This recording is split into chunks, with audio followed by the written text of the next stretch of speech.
This program is sponsored by VHEL ONGC. SAIL.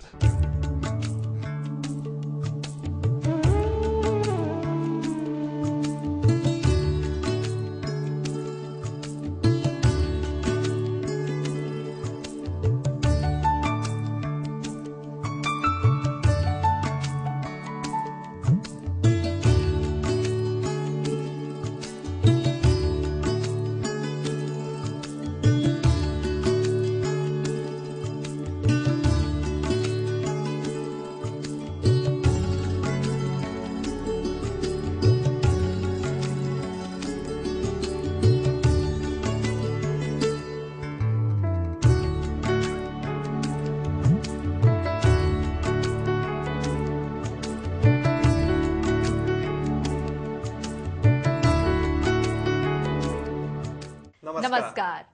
दिल की गहराइयों से आपका स्वागत है इस अनूठे कार्यक्रम उत्तराखंड एक दशक में। मैं हूं आपकी साथी मोनिका और मोनिका के साथ मैं हूं तेजेंद्र और आप सभी का स्वागत है खास कार्यक्रम उत्तराखंड एक दशक में।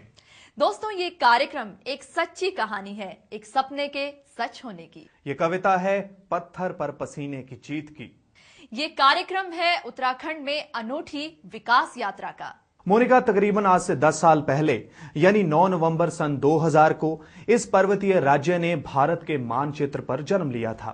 तब लोगों के दिल में अरमान था कि एक दिन छोटा सा ये प्रदेश विकास की नई इबारत लिखेगा।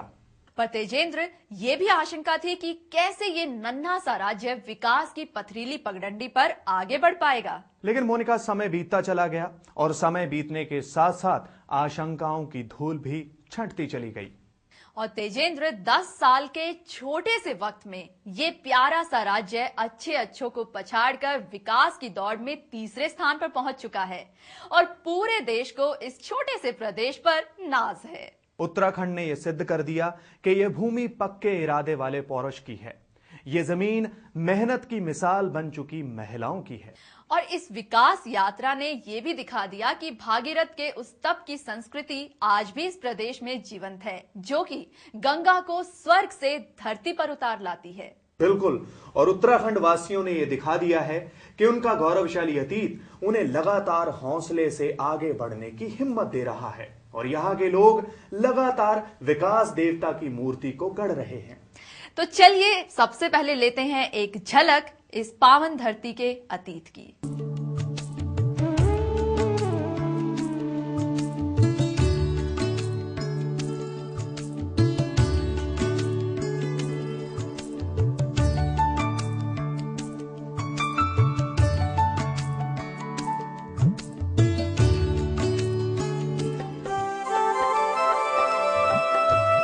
सदियों से उत्तराखंड की पावन भूमि भारतवर्ष में देवभूमि के रूप में पूजी जाती रही है।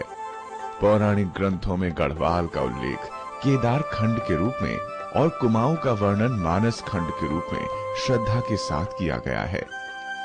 इस देश की पहचान गंगा का यहाँ से उद्गम होता है। आदिदेव शिव केदारनाथ में, विश्व के पालनकर्ता विष्णु बद्रीनाथ में और विश्व पर स्नेह दृष्टि रखने वाली नैना देवी का ये घर है। कण कण में यहाँ ईश्वर का वास है, जो भोले भाले मेहनतकश लोगों की मुस्कान में नजर आ जाता है। अनेक राजवंशों ने इस पावन भूमि पर राज किया। सदियों से इस क्षेत्र में 2 प्यारे से परिक्षेत्र हैं, कुमाऊं और गढ़वाल। कत्यूरी शासकों ने अपने क्षेत्र को भगवान विष्णु का नाम कूर्मांचल दिया था, जो बदलकर कुमाऊं हो गया। गढ़वाल नाम उस दौर में मौजूद अनेक गढ़ों के कारण पड़ा।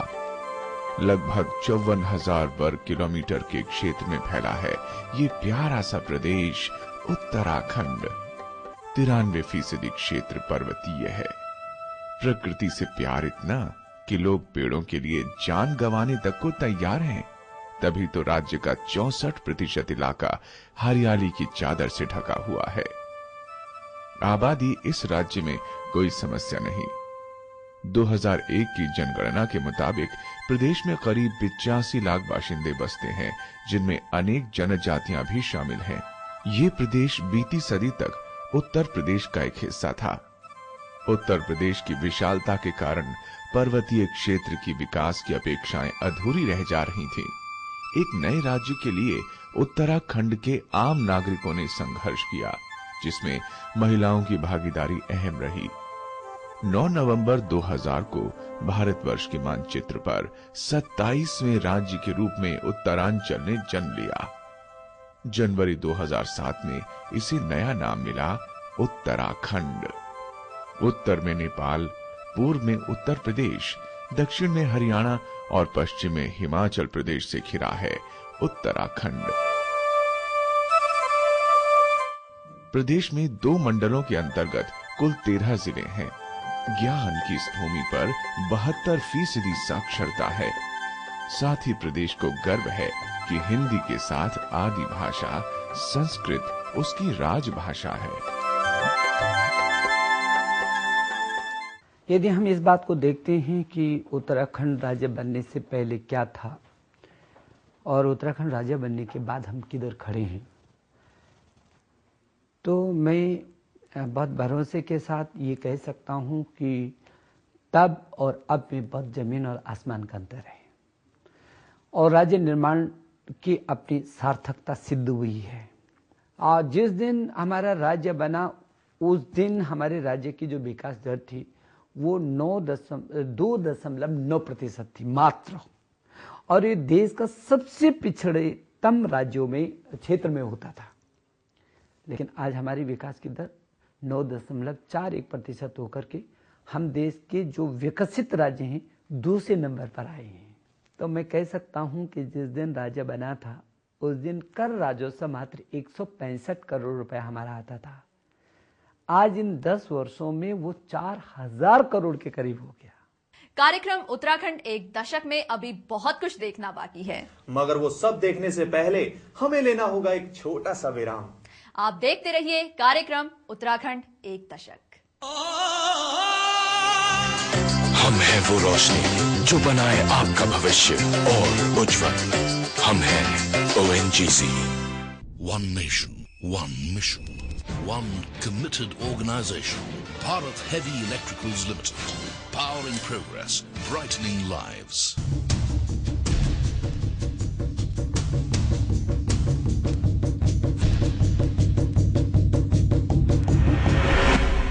मोनिका, लोग कहते हैं कि पर्वतों पर जिंदगी बेहद पथरीली हो जाती है, लेकिन पता है तजेंद्र, इस पथरीली भूमि पर भी फूलों की घाटी है। बिल्कुल, और यहाँ कठोर पत्थर चाहे हों, मगर गंगा की निर्मल धारा इन पत्थरों के साथ गेंद की तरह खेलते हुए आगे बढ़ जाती है।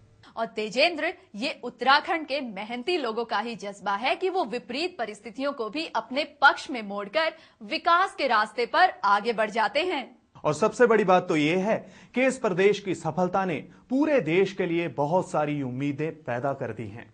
और इस राज्य की विकास यात्रा ने ये भी बताया कि प्रकृति के साथ प्यार से रहकर भी विकास के शिखर तक पहुंचा जा सकता है। इसने दिखा दिया है कि विकास की मंजिल को अकेले नहीं बल्कि सबको साथ लेकर हासिल किया जा सकता है।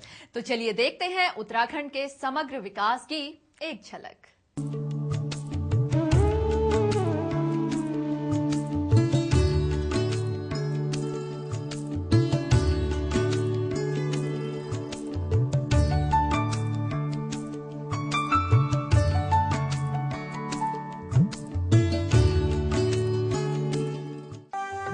बीते एक दशक में नवोदित राज्य उत्तराखंड ने विकास के कई कीर्तिमान बनाए।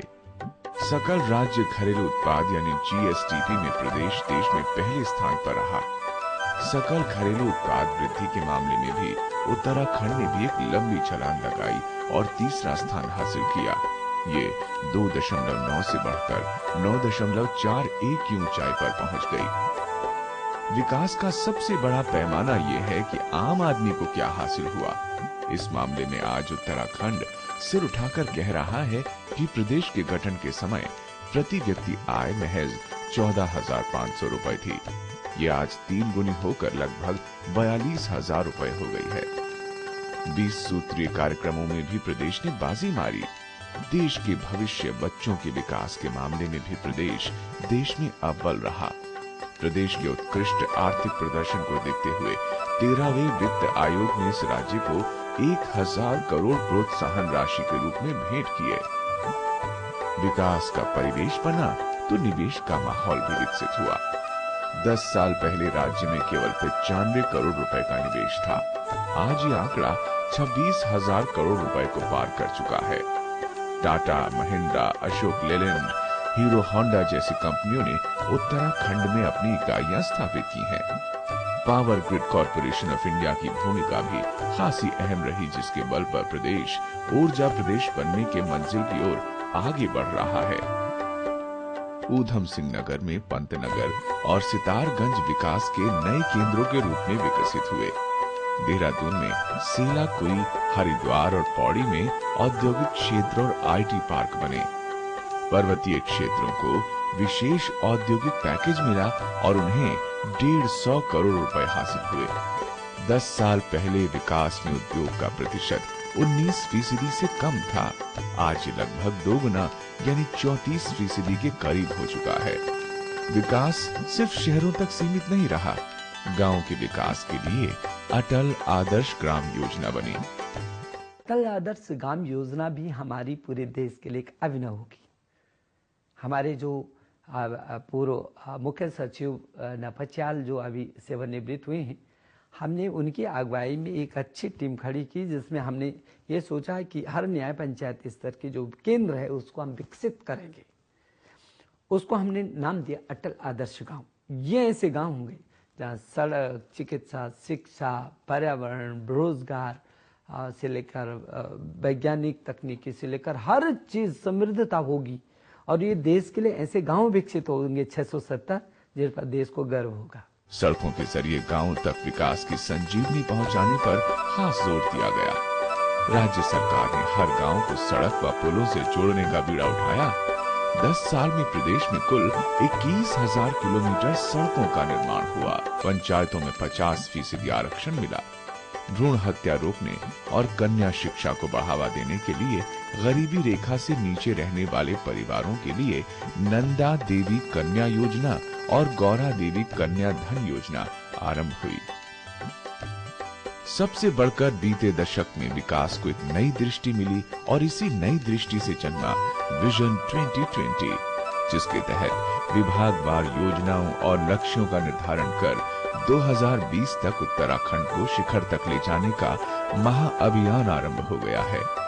इस विजन ने हमें विकास के 5 महामंत्र दिए हैं: समृद्ध उत्तराखंड, शिक्षित उत्तराखंड, स्वस्थ उत्तराखंड, सुसंस्कृत उत्तराखंड और हरित उत्तराखंड। प्रदेश के समग्र विकास का सपना हमें इन्हीं के जरिए साकार करना है। विकास की ये कहानी बहुत बड़ी है और इसके तमाम सिरे हैं, और हर सिरे में एक गाथा है इंसानी इरादों की जीत की। और हर क्षेत्र बताता है कि जब शासन प्रशासन को जनता का साथ मिल जाता है तो विकास का रथ रोके नहीं रुकता। और उत्तराखंड में विकास की हर कहानी बताती है कि जब दिल में सपनों को पूरा करने की असली कसक हो और हाथ उन सपनों को पूरा करने के लिए बेताब हो, तो नियति को भी उन सपनों को पूरा करने का रास्ता देना ही पड़ता है। बिल्कुल। तो आइए हम सब मिलकर देखते हैं उत्तराखंड की समूची विकास यात्रा के कुछ और पहलुओं को।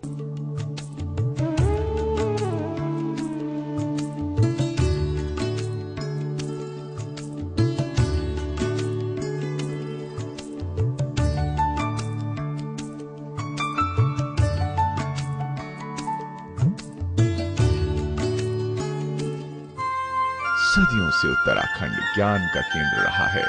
उत्तराखंड के गठन के बाद प्रदेश ने पुनः इस गौरव को हासिल करने की दिशा में कदम उठाए।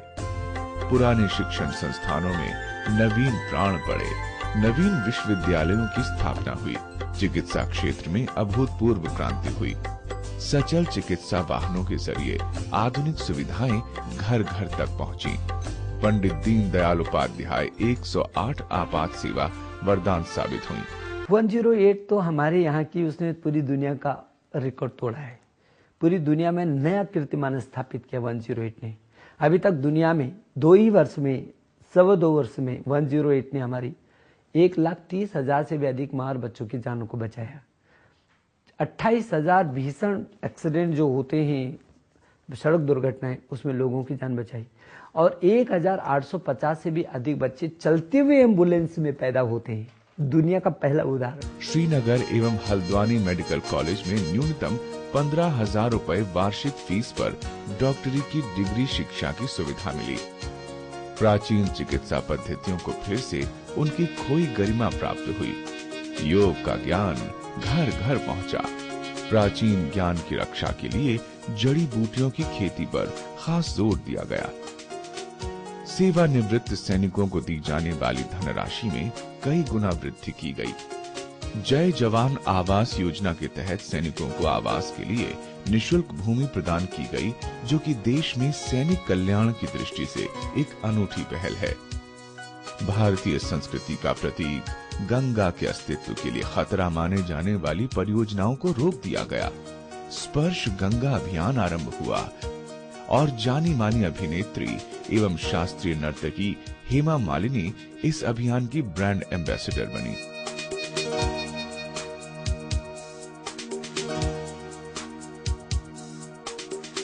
वन, पर्यावरण एवं वन्य जंतुओं के संरक्षण में उत्तराखंड देश में सर्वोच्च रहा। हिमालय के संरक्षण पर विशेष ध्यान दिया गया। वन पंचायतों को नए अधिकार मिले, जिसके जरिए पर्यावरण संरक्षण के अभियान को नया जीवन दान मिला। साथ ही वनों पर निर्भर लोगों की मौलिक जरूरतों की पूर्ति की दिशा में कदम उठाए गए। भारतीय क्रिकेट टीम के कप्तान महेंद्र सिंह धोनी उत्तराखंड के ब्रांड एम्बेसडर बने। कुंभ 2010 के रूप में उत्तराखंड ने अब तक के दुनिया के सबसे बड़े आयोजन का गौरव हासिल किया। विश्व के 100 से अधिक देशों के 8 करोड़ लोगों ने इस महाकुंभ में स्नान का पुण्य प्राप्त किया। दुनिया इस आयोजन और उत्तराखंड की क्षमता को देख अचंभित रह गई। दोस्तों, कार्यक्रम उत्तराखंड एक दशक के अगले अंश में बहुत सारी जानकारी और बहुत सारा मनोरंजन अभी बाकी है, मगर इसके लिए आपको हमारे हम सफर बने रहना होगा। तो मिलते हैं एक छोटे से विराम के बाद। हम हैं वो रोशनी जो बनाए आपका भविष्य और उज्जवल। हम हैं ONGC। One nation, one mission, one committed organization. Bharat Heavy Electricals Limited. Powering progress, brightening lives. Tejendra, विकास की ये झलक देखकर मेरा तो मन अभी भी नहीं भरा। अरे मन कैसे भर जाएगा, अभी तो शुरुआत भर है। तो फिर अभी आगे और क्या है? उत्तराखंड एक दशक की हर आगामी कड़ी में हमें विकास की एक नई रोचक कहानी जानने का मौका मिलेगा। और हाँ, इन कहानियों की तलाश में हम घाटियों से लेकर पहाड़ों की चोटियों तक जाएंगे। हम दुर्गम वनों से लेकर दमकती हुई राजधानी को देखेंगे। लेकिन तेजेंद्र, तुम उत्तराखंड की बहुत बड़ी खासियत भूल रहे हो। मुझे पता है मोनिका, तुम पर्यटन की बात कर रही हो, और इसे मैं तो क्या कोई भी नहीं भूल सकता। और ये ज्ञान के साथ साथ आनंद का भी अद्भुत स्रोत है। बिल्कुल सही कह रहे हो, लेकिन हमारे दर्शक इसका घर बैठे आनंद कैसे ले सकते हैं? कुछ सोचा है तुमने? इसीलिए हर कड़ी में इसका खास इंतजाम रहेगा। मोनिका, हम अपने दर्शकों से वादा करते हैं कि हम अपने कार्यक्रम की हर कड़ी के आखिरी अंश में उन्हें एक पर्यटन स्थल की यात्रा करवाएंगे। वाह, मेरा मन तो अभी से ये सब देखने को कर रहा है। तो ठीक है, आइए हम सब मिलकर देखते हैं उत्तराखंड की पर्यटन दुनिया की मौजूदा स्थिति।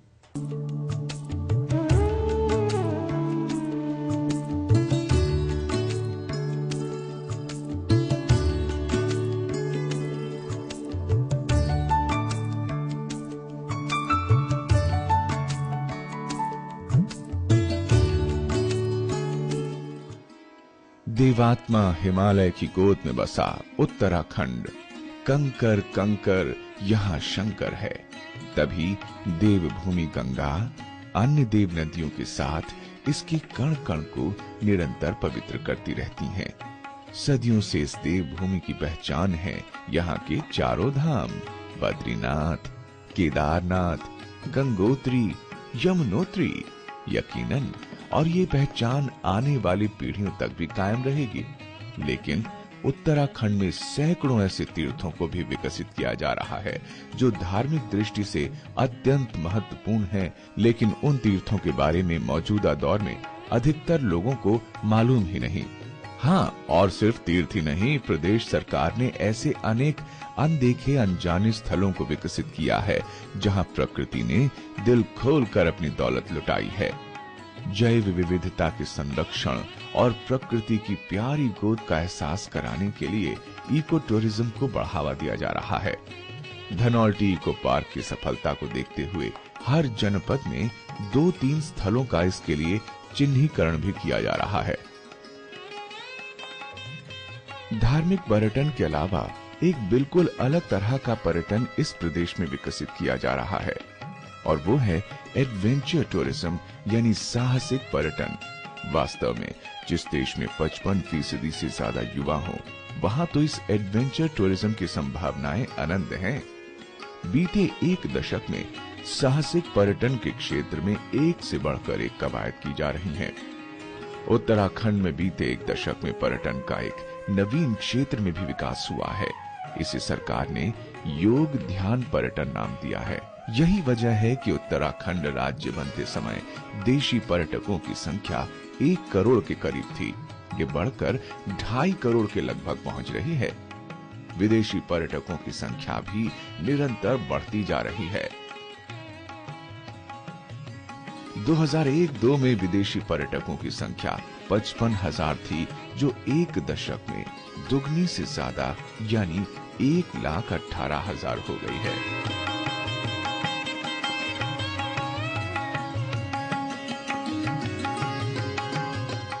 हमने धरती का स्वर्ग उत्तराखंड यह अभियान लिया है।